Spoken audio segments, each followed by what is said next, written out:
You're listening to Finding Your Genius Zone with Dirk Nevelle. With the help of successful individuals across industries, Dirk breaks down the unknown parts of every vocation while highlighting the importance of finding a career where you can leverage your natural skills, passions, and interests. Now here's your host, Dirk Nevelle. Hey everybody, this is Dirk Nevelle. Welcome to my podcast. On with me today is someone I've wanted on for a long time. One of my good buddies, Erik Boe. Welcome, Erik. Hey, thanks, Dirk. Great to be here, and always good to see you. Erik is coming to us from Ketchum, Idaho, and in an hour or so is off to Africa on a pretty exciting trip. So super nice of him to make time. Real quick, Erik is a guy that I've known of since high school. A lot of mutual friends. So we kind of got to be friends post-college. But one of those guys just, in my opinion, is just super friendly, likable. Everybody knew Erik. Everybody liked Erik. And, when I look at him in his career, it kind of makes sense. Like, he's a very connected guy who's credible, respected. He's in the financial services industry and somebody that I've worked with over the years and super impressed. And what I really love about Erik is not only his professionalism, but he's really been able to carve out a very cool career in a very cool part of the world, the Sun Valley area, but he's done it very well. And I'll stop rambling. Erik, why don't you, in your own words, tell the audience a little bit about what it is you do, who you work for, kind of like your niche or your type of, how you're different than, say, maybe other people in your industry. Sure, Dirk, happy to. And so I worked for a company called Robertson Stephens, and Robertson Stephens was a legendary investment bank in San Francisco, considered one of the four horsemen back in the dot-com days in the 80s and 90s, and basically fell on hard times after the dot-com bubble burst. Some friends of mine approached me about 5 years ago. They were ex-Goldman Sachs pre-IPO partners that were in private equity. And they told me they were going to buy Robertson Stephens and what their vision was. And their vision was, as customers of wealth management, they felt there had to be a better experience in the future. And so it was very simple. And what am I talking about? They wanted to invest heavily in technology. Okay, so using 21st century technology to be able to give an experience, a disruptive experience that many industries have seen. Financial services hadn't seen that disruption until now, frankly. So that was one of their visions. And then also, sounds silly, but hyper emphasizing the investment returns. Okay, so a lot of big trust banks and a lot of different entities over the years have sort of forgotten that performance is actually why people hire us. And so really putting the emphasis on a very, very boutique, very bespoke investment process, but also access to things that people have a really hard time accessing. So our investment office in New York is headed by a guy named Stuart Katz, who was also from Goldman, but then ran a $4 billion single office for a Goldman client that pulled him out of Goldman to do that. So we do emphasize, just using rough numbers, about 2/3 traditional assets, very strict process around those assets, but then very smart alpha, which is the private investments. So frankly, low cost beta, which is market exposure, very smart alpha, which is where we really try and drive special returns in both good times and bad. So that's sort of in a nutshell. Before that, I was at RBC, Royal Bank of Canada, for 15 years. Had an incredible experience there. Still have lots of friends there. Nothing but great things to say about it. But our clients outgrew it, to be frank. So our clients were demanding, really, really unique investments on the private side. Again, whether it's direct investments in companies or industrial buildings in, Spokane, Boise, and Sacramento on the industrial real estate side, and things we couldn't do at RBC. And then again, the technology. Clients were becoming more and more frustrated with, DOS 2.0 type technology when it comes to analyzing all these different investments that we pool together. If a client has a large collection in even art, we can take that performance from that art and blend it with their traditional asset performance. All of this is tied together with a very strict, process around financial planning So we always say we back into risk. There's no way we can do what we do if we don't know what the big picture is. If a client has a large family legacy asset over on the left side that we don't manage, if we don't know about that and how it operates, it's really impossible for us to do a good job with their assets that we do manage. So we always say left hand has to know what the right hand's doing. We back into risk. We base it all on a financial plan. And only then do we start talking about investing. So anyway, kind of a long answer, but I thought, but thanks for asking. No, I love it. So I'm kind of thinking, like, when these people approached you, there's a lot of talented people in your industry. Mm-hmm. And what do you think it was about you? Like, what separates you from others? Like, what is your, I don't want to say niche or your unique skill set, but like, what is it that you bring to the table that maybe is different from people in your line of work? Boy, that's a great question. I don't, I have lots of good friends that do a really good job in this industry. And I think the number one attribute is I just don't drop balls. I don't know how else to say it. It's, in this business, things happen. For example, Sunday night, I had to spend several hours with my planning group in New York for a big meeting on Monday morning. It's not what I wanted to do on Sunday night, but it was so important to me to not ever give the impression that we're somehow not on top of it, i.e. dropping balls. So I think that's one thing in my career. I don't sleep if there's, things that need to be dealt with. And I think that gets back to the same nature you have, Dirk, which is this competitive nature we grew up with, whether it's East Side playing at mine, football or basketball, we've always been competitive. We've always shown up. But part of being competitive is realizing if you drop balls, you're losing. And you're losing that client's confidence in you. This business is all about, I always say, a lot of our clients are a heck of a lot smarter than me. I'm not afraid to say that. But one example of a client in Seattle, actually, was one of the early Microsoft guys. He's super smart and wonderful and been a client for 25 years. But he says, you protect me from myself. What a statement, right? Which is, he'll bring an idea to me and I'll say, run as fast as you can. and often I'll say, you know what, that's a really interesting idea. Let's dig in. Let's put our team around it and dig in. And so, it all gets back to not dropping balls, but it's also, you and I both have the same characteristic as well, is that, for the public air, I'll put it in a nicer way, but we're just not jerks.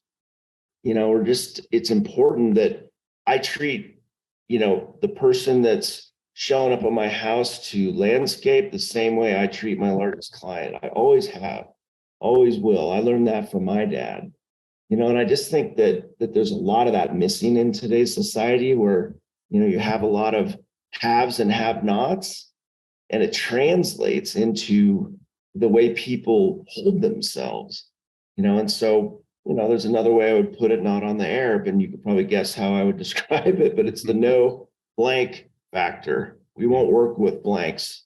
And we expect, we expect a lot, but we also treat everybody with respect.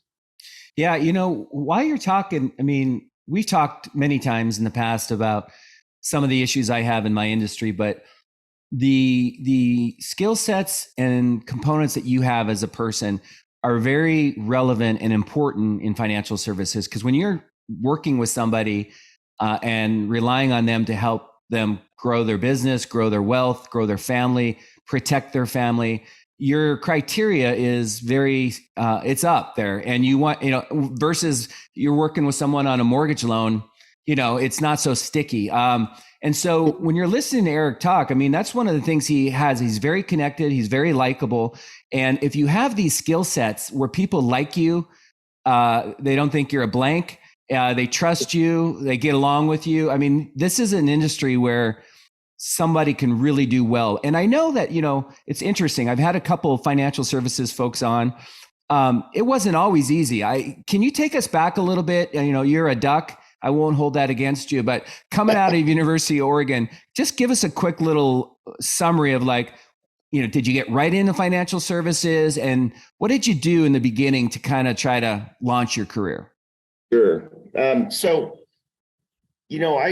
I came from a manual labor background, and I'm really proud of that. When I was 16 and I was working for John F. Buchan Construction, the never-ending ditch, I used to say, and that translated into commercial fishing. I ended up spending some summers up in Alaska, up in Bristol Bay.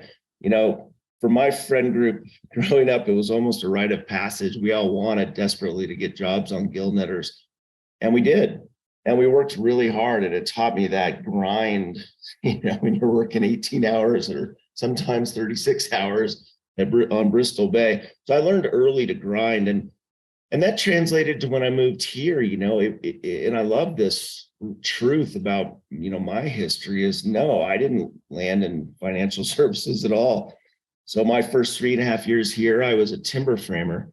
So we built a one house for 3.5 years for a very famous Los Angeles actor that may have been a governor somewhere, and timber framed this very large house. And we were working really, really hard. And then I had a minor in environmental science, and I ended up getting a job with the Forest Service after that.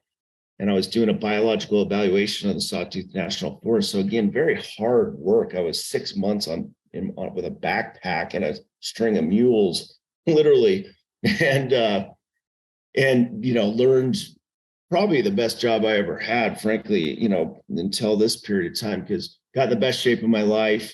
It literally learned how little you need to survive. We were everything mattered how much we carried on our backs. So I showed up the first day and they threw my tent out and my bedroll and all out of my backpack. And, we had sleeping bags and union suits and timber cruising material, things. And so, but then from that, and that's how I got that job at the Forest Service. It was basically do that environmental science minor. And that led all of a sudden to this job at this great company called Power Engineers. And I ended up working 5 years as an environmental specialist. And basically I was doing everything from buying right-of-way to writing environmental impact statements and environmental assessments for huge linear projects. And if you think about the timing, it was mid 90s, something like that. And so our clients were these huge fiber optic cable providers. So companies that aren't even there anymore, like Enron and Touch America, which is the old Montana Power Company, and Williams and Level 3 legendary companies. Yeah. So I did that for 5 years, and it was really interesting because it was the late 90s now. And I started getting really interested in the stocks of these companies that were clients of mine. And of course, I knew nothing, but everything just went straight up. This was 1999. And I'm like, wow, this looks really fun. So, I took this flyer. My wife was paying the bills with her business. So I had this opportunity to take a flyer and basically started a training program at a company called A.G. Edwards. And of course, Murphy's Law, as soon as I got licensed, the dot-com bubble burst. So here I am, and everything changed overnight. And so it was really survival. But what I found, which was super interesting, we always say in times, honestly, like this, this is a very interesting, tough time to be determined how bad things get, but we could talk about that if you want. But 2008, another example, right? The horrible time around 9/11 and horrible time around the dot-com bubble bursting. There's a lot of money in motion. Okay, so a lot of people are in the process of being blown up because their guy or gal is not really as good as maybe they thought, or they're not paying attention, or they're not with a firm that really has their finger on the pulse of what's going on. It's critical in times like this. We earn our stripes in tough times, and this is no exception. So I found in 2000, when the dot-com bubble burst, I didn't have a bunch of clients in tech only. And so there was a ton of activity. So I was able to build my business in that period of time, and had a couple, wins, and but I was thinking about it when you asked. It's funny, I hadn't thought about it for a long time, but I literally was coming to the office on Saturdays with the white pages in Anchorage, Alaska. I said, you know what, I'm just going to focus on Anchorage. And I cold called. I mean, who does that anymore?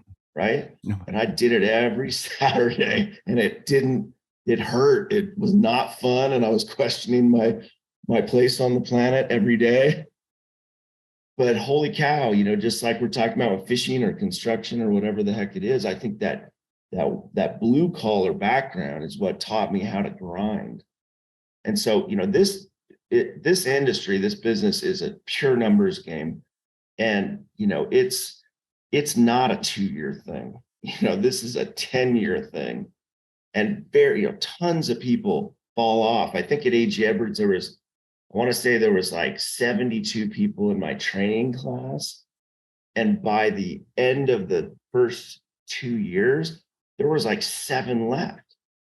And a lot of those people did get licensed and then went on to other businesses that they'd already planned to go to, or their own family office, or, so there's plenty of those people that weren't planning to stick around A.G. Edwards, but a lot of them just said, you know what, this is too much. So, it's just like your business, just like any business. There's no overnight success and there's no quick riches. Anybody that tells you otherwise is completely dreaming, because this business is a grind. But if you can make it 10 years, and I don't say 5 years, notice that if you can make it 10 years, you have experience. So people are willing to put their money with you. And you've learned a lot about what it's going to take. And so that's when the fun starts. I've been doing it now 25 years, or I guess 24 years. But now's the fun part. What would you say, what is the most fun part? I know you're knowledgeable about the market, finances. I know that you like interacting with people. You're a social guy. What is it you really, really love? Is it, I won't even throw words out. What is it you love about your job? Yeah, I'm a team guy. Okay. So I love the collaboration because of, our team success. Now, I'm up to, I think 9 people now. I just hired another person. So I really like that. We have a wonderful guy in Seattle. We have 3 in Boise, and then 5 in Ketchum. So I like that every Monday morning doing our team calls, doing our team, using Microsoft Teams and these group, we collaborate together, but we commiserate together, and we share successes together. So I certainly like that. That's something I learned at the engineering firm. Before that, I was, after that at A.G. Edwards, when I was a sole practitioner, it was tough, and so I think what I love is the team thing. And, a sole practitioner can't compete against a team, right? And yeah, could you make more money individually? Probably, but, there's no chance I'd be as successful if it was me. Yeah. And so I hire really smart people, and and it's just more fun. But what I also love about the business is every single morning you wake up in our business, everything changes every single day. So no matter what, you wake up in the morning going, and you're looking at the headlines, and I have my various sources, right? Bloomberg and all these different, of course, the Wall Street Journal, but tons of people I follow, that I've learned and become friends with over my career, really interesting people all over the planet. And so, my data feed in the morning, I don't need coffee because I've got this stimulus coming in, and it isn't always pretty. And it's, to that part, I love that every single day it's different. Yeah. And if you're going to ask what I don't like about it, I assume, but, it's really hard to be proactive when you get to our size. That's the truth, is you're putting out fires, things fall in your lap that you didn't expect the day before. And I think that's the hardest part, is you so desperately want to be proactive, and you have these little slivers of time where you can be proactive.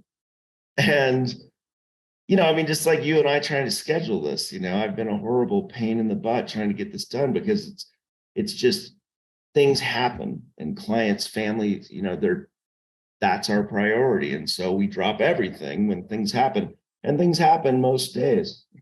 And so, that's probably the thing I find most frustrating is, if you look at like what's his name, Covey's book, The 7 Habits of Successful People, and it's like, leave Fridays open, so that you can just catch up on all the stuff. And my wife's always one dripping on me saying, you got to leave Fridays open.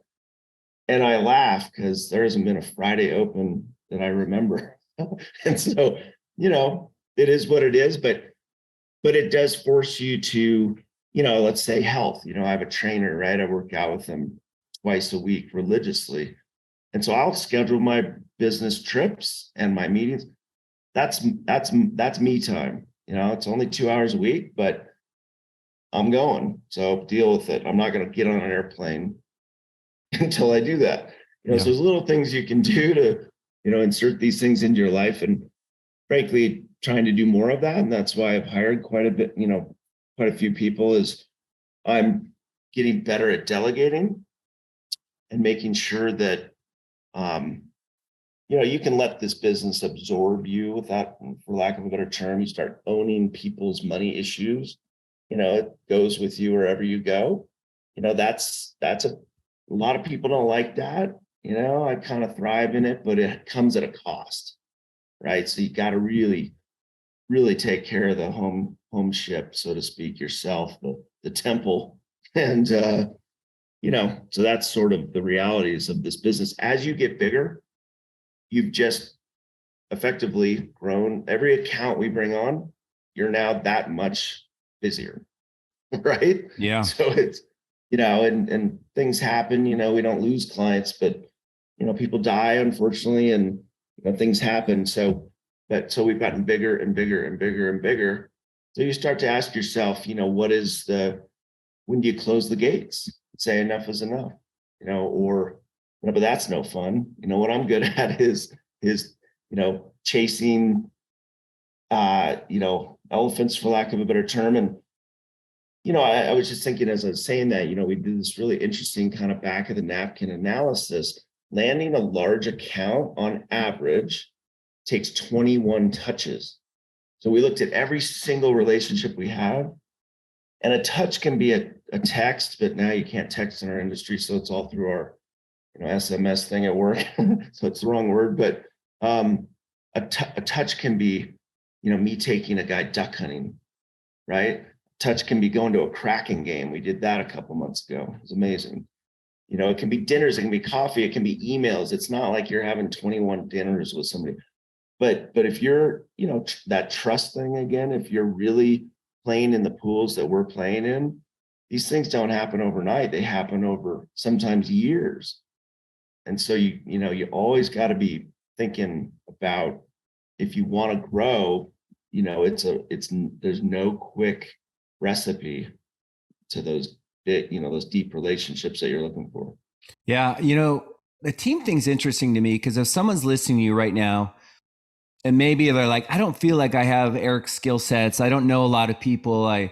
Maybe I'm a little bit of an introvert. Can you talk to the different skill sets that might be part of the team that, maybe you don't have to be the most connected, social, likable guy.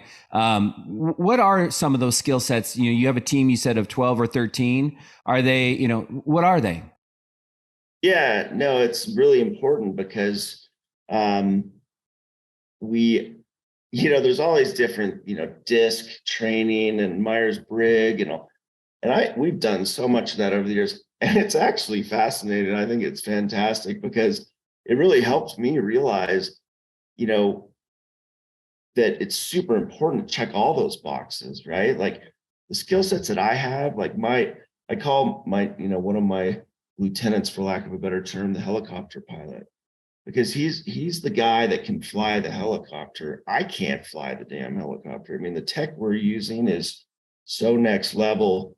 It's, and it's incredible, but I have to have people that on a drop of a, dime, so to speak, they can create a data set that a client may need it's really hard, when I'm talking about, again, illiquid assets in particular, blending with traditional assets, whatever the riddle may be. Taxes, of course, are a huge part of it. But that individual doesn't want to be in the meeting, having lunch, on a third meeting to determine if this person is going to be a client or not. It's not what he's wired to do, but he's just as important as I am, right? So that team approach, and that's why I say that, individuals have a hard time competing because one, we have a super deep bench. I can get on a plane for Cape Town today and there's no balls that will be dropped, but everybody has a little different skill set and a little different twist. But that culture, we haven't talked about culture yet, which is so important. And that's why I've been so careful on how I built this team, because you just, you're going to spend a lot of time with these people and you got to be able to hear each other and value each other's opinions and use each other's strengths, to make yourself better. So that team approach is critical, but having different personalities. So to your original comment, if someone's introverted or, I forget exactly how you worded it, great. It might mean that you have incredible skills that I simply don't have. I mean, you and I are not spring chickens. Let's be honest. There's no way I can understand technology like a 38-year-old on my team. And that's okay. Yeah. So it's really critical, that depth of personality. So I appreciate that. So as far as like, if you're listening and you want to build something big, it also sounds like in order to scale, you just need to add people to your team. You do. And that's exactly what I believe. Now that team can also be your company, right? So we're only 75 people, right? I mean, it's so cool because at my other firm, I was 38,000, I think. I didn't know what, 37,900 of them did, but we collaborate big time with our investment office in New York, with our planning group in New York, with our tech people and our operations people in San Francisco, our CFOs in San Francisco, our CEOs in New York. So, that's what's great about the size of this firm is, you're absolutely entrenched with these people. So it's not just your immediate team, it's also the incredible, main reason I came here is the people, right? I mean, there's everyone. I like to say we're not a teaching hospital. We're not training people up. Everybody here is at the peak of their careers, and that's really fun. So there's a lot I don't know, and I learn every week from those people that have seen something different. So when you were going through your career, did you think you would like want to end up with the special, like I think of it as a specialized team of experts versus some huge bank or whatever. Like, was this your path, or did it just kind of happen? And like looking back, were there signs that led you in this direction? No, it's a great question. And no question, when I said we outgrew RBC, I mean, this is the last stop. This is the very top of the food chain in our business.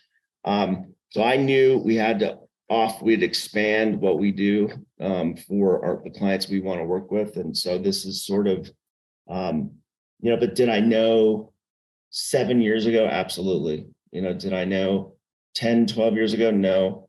So it was just an evolution, very normal, right? It's sort of, we're in the RIA channel, Registered Investment Advisor channel. The RBCs of the world are in the broker dealer channel.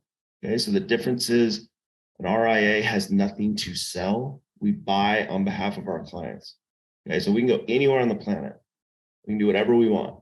Okay, RBC was pretty insulated from this, but a lot of firms, are manufacturing plants. They're creating things to sell to their clients. We don't do that, and so that's sort of an evolution.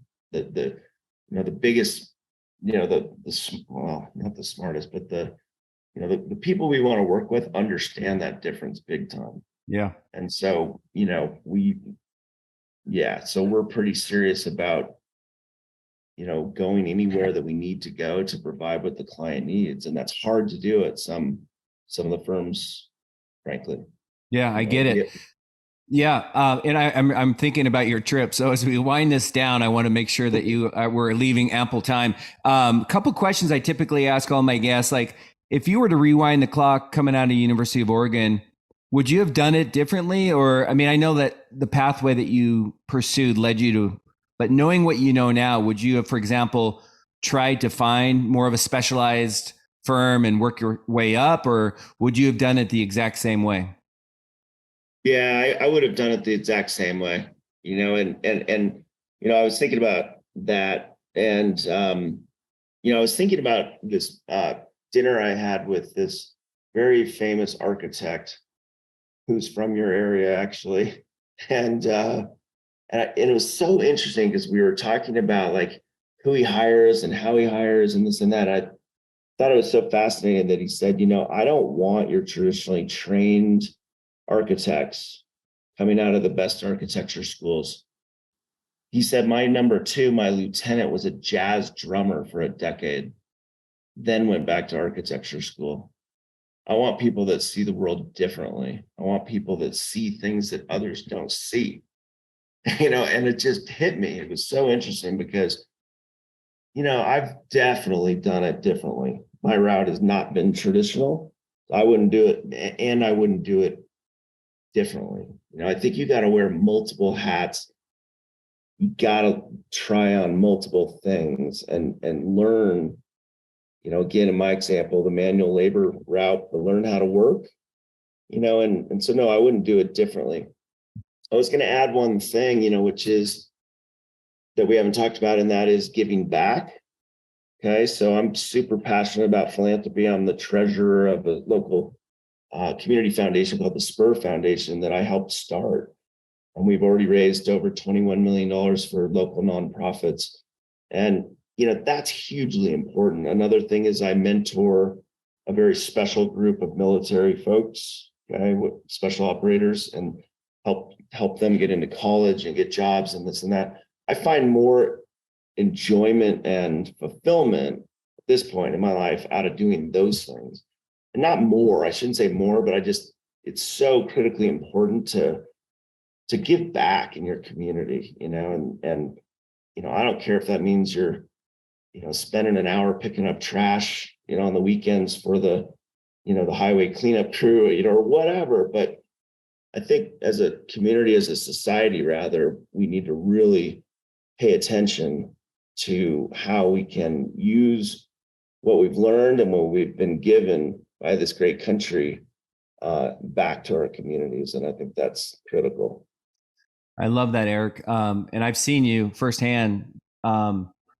It is impressive. I mean, it's a wide range of skill that you have, and you're in the serious business. Like, finances is serious. You're not a bartender or a personal trainer. You are like dealing with, but yet you have this, I don't know. It's just a wide range. And I think at the end of the day, if like somebody doesn't know you and they're listening and watching, you have to have an ability to connect to people in a credible, authentic way.